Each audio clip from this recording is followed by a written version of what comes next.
In this video, I'm going to show you how to redirect your dog's chewing onto one of its toys. It's almost impossible to stop dogs chewing. They love it, and there's nothing wrong with it so long as they're not chewing the furniture or your possessions.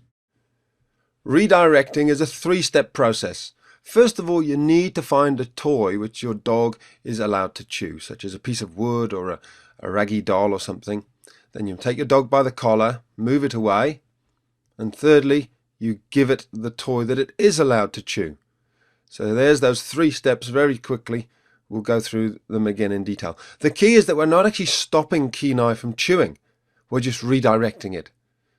So many dogs and puppies love to chew. There's nothing wrong with that. We've just got to help them understand some things they're not allowed to chew and other things it's fine to chew them. Here we are a little bit later on in the consultation, and Kenai's chewing the table again. This is one of the big issues with Kenai.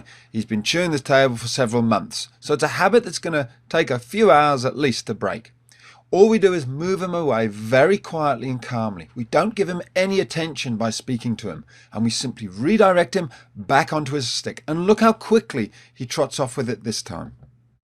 Again, Kenai just needs to be shown the correct way to behave. He doesn't need to be shouted at. He doesn't need to be tapped on the nose.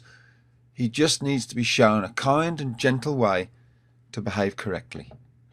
As with all things, practice makes perfect. So take your time, stay calm, and just keep giving your dog the same calm, consistent consequences of actions.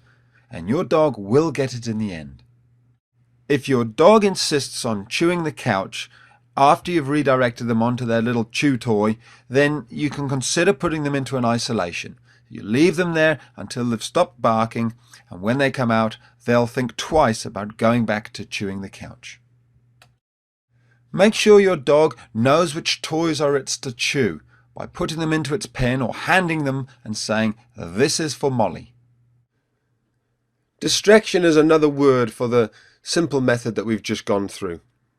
Of course, it's always better if you can actually move the things off the floor.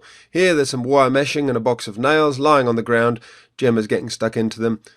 We all leave things around, but if you can move things off the ground, do that. It's so much simpler. It keeps you sane, it keeps you calm, and it prevents the dog from ever even making mistakes. Set your dog up to win. All we're going to do now is bring over a little distraction, and you'll see how quickly Jenna goes, "Fine, yep, that's my toy. I'm happy to chew that. Perfect."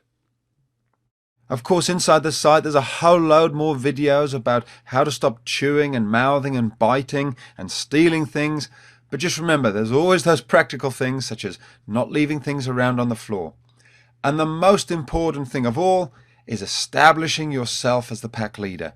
If you're not the pack leader, then of course your dog never really will take any notice of you, and everything will become a game. That's all covered off inside the online dogtrainer.com. I hope you join us. We're going to have lots of fun together.